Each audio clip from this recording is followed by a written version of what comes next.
Ya, langsung ke Bang Martin, kalau melihat pernyataan dari Barreskrim kemarin, pengakuan dari FS adalah tetap membela harkat dan martabat keluarga begitu. Tetap akhirnya memojokkan Brigadir Joshua lah yang salah juga begitu kan di situ. Walaupun tersangka pun ada hak ingkar, Bang. Betul. Tapi kalau dari sisi kuasa hukum melihat seperti ini akhirnya harus mengambil langkah apa nantinya? Yang pasti ini bukan tanggung jawab kita ya. Ini murni pure tanggung jawab dan hak dari tersangka. Namun kalau saya boleh memberikan pendapat, saya kan juga praktisi hukum ya, penasihat hukum. Nah, saya melihat motif yang diungkap oleh Bapak FS ini cenderung tidak meringankan beliau. Manakala beliau ini sekarang terancam hukuman pidana maksimal hukuman mati 340.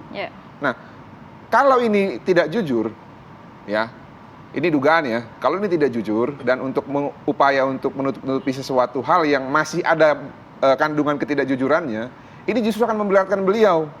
Malah berpotensi nanti bagi hakim untuk menerapkan vonis maksimal. Nah, saya juga nggak mau dalam hal ini. Saya anti hukuman mati. Karena menurut saya buat hukuman mati itu hanya kewenangan Tuhan. Saya pengikut teori tersebut gitu loh. Nah, saya lebih tertarik misalnya seperti yang disampaikan oleh rekan kita Abang Deolipa tadi ya, mengenai pencabutan kuasa yang sepihak. Ya. Saya melihat upaya yang dilakukan Abang ini sangat baik ya.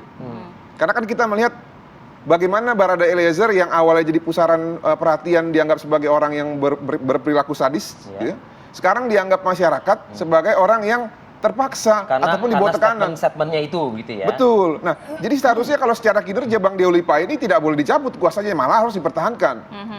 Ini menurut saya ya, ini karena kan dalam hukum pidana itu orang yang bersalah itu memang punya hak hukum. Nah, hak hukum yang dibela oleh abang kita ini sudah pas. Tapi kan di luar mungkin ada intervensi. Nah, kenapa kok harus dicabut kuasanya? Tadi kan ada kode-kode yang dibuat mengenai jam dan ini dan tidak tertuang dalam pencabutan. Saya pikir ini nanti dugaan saya ya, mudah-mudahan jangan terjadi. Ini dugaan saya. Akan ada perubahan keterangan dari Richard Eliezer, ya. Dugaan saya loh ya, yang mungkin akan disesuaikan secara spesifik dengan motif ini. Tapi mudah-mudahan sih tidak. Kalau sampai ada, berarti apa yang saya analisa, apa yang teman-teman analisa mengenai pencabutan dari Bang Deolipa ini mungkin ke arah situ. Ya. Plan plan gitu ya nanti? Bukan Richard Eliezer yang plan. Tapi?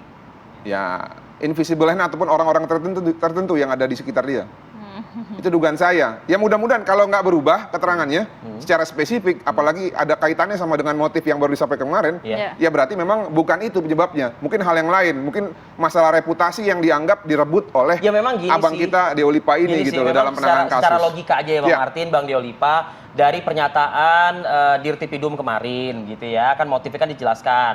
Nah Bang Deolipa nih, saya ke Bang Deolipa nih. Tentu kan ya gampang dong, seharusnya kan pengacara atau kuasa hukum ini mengaitkannya dan memperjelas motifnya ini. Karena Baradae itu ada di ring satu pusaran loh Bang Deolipa. Nah Anda melihat ini juga nggak sih Bang Deolipa dari pernyataan kemarin? Ah ini nanti Baradae ini udah sesuai nih, udah sejalan nih begitu. Atau justru akan sebagaimana yang diprediksi oleh Bang Martin tadi Bang Deolipa, akan ada perubahan pernyataan. Mudah-mudahan sih tidak. Nah, kalaupun ada perubahan pada titik tertentu, Baradae ini akan kembali ke seperti hati nuraninya. Ini kan, kembali kepada hati nuraninya dan apa adanya. Dia ini anak Tuhan. Anak Tuhan itu sedikit dibelokkan belok. Tapi ketika sudah kenal balik lagi sama Tuhan, dia apa adanya lagi, santai aja. Baradae aman. Dia punya cerita itu akan seperti yang saya sampaikan, yang disampaikan saya. Aman aja. Cuman yang paling bagus dari dia dan saya adalah kita suka main kode, namanya kode buntut. Ini ya, angkanya berapa nih, tanggal berapa keluar nih angkanya ya, itu ditulis ya, iya oke jamnya ya, oke ya, di mana, di samping meterai, di atas tanda tangan, begitu. Makanya surat kuasa saya dari dia itu ada tulisan tanggal sama jamnya, begitu. Itu kode kita. Kalau dia tanda tangan di materai tapi tidak ada itu, dianggap tidak sah, kita sepakat begitu. Artinya dianggap dia di bawah tekanan.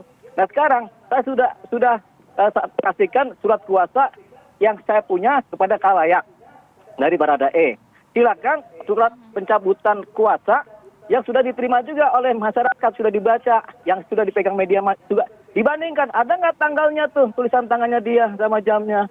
Itu kode buntutnya 110001. Mudah-mudahan Jumat ketemu dari Singapura, angkanya tank, togel jadi 303, judi. Oke, kita fokus lagi, kita kembali ke kasus nih Bang Diolipa.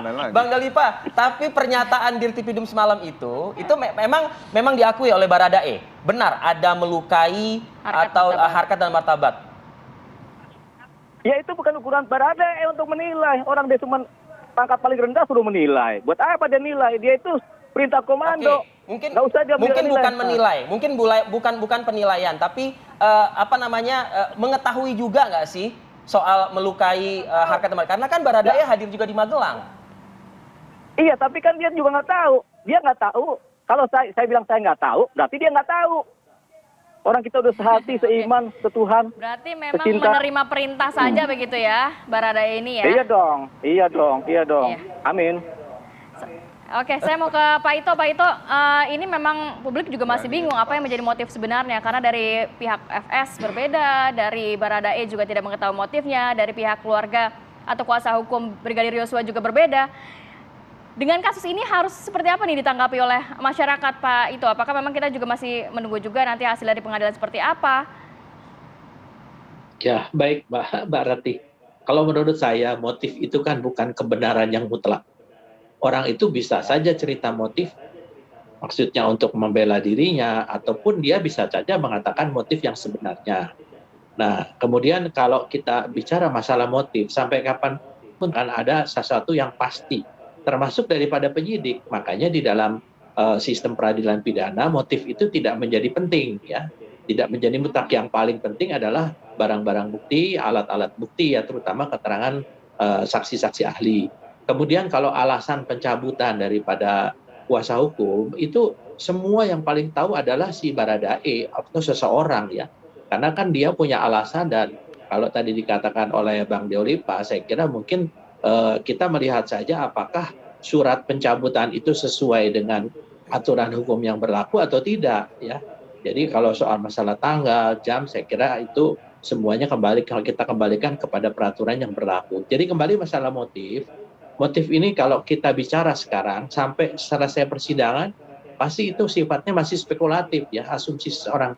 Tetapi nanti di pengadilan itulah hakim akan melihat apakah dari alat-alat bukti dan barang bukti yang ada itu akan bisa diputuskan, ya, bahwa itu bersalah atau tidak, tanpa harus mengaitkan dengan motif orang itu, karena motif itu bisa saja menjadi satu alibi atau pembelaan seseorang, ya, untuk supaya meringankan hukumannya, ya. Saya kira demikian, Pak, ya. Oke, baik. Pak Komjen Purnawirawan Ito Sumardi, terima kasih atas waktunya, Pak. Peran serta Bapak pagi ini, Pak, mencerahkan sekali, dan juga Bang Martin Lukas serta Bang Diolipa juga terima kasih atas waktunya pagi ini bersama kami di Apa Kabar Indonesia Pagi. Sukses selalu untuk semuanya. Assalamualaikum. Sehat selalu. Waalaikumsalam.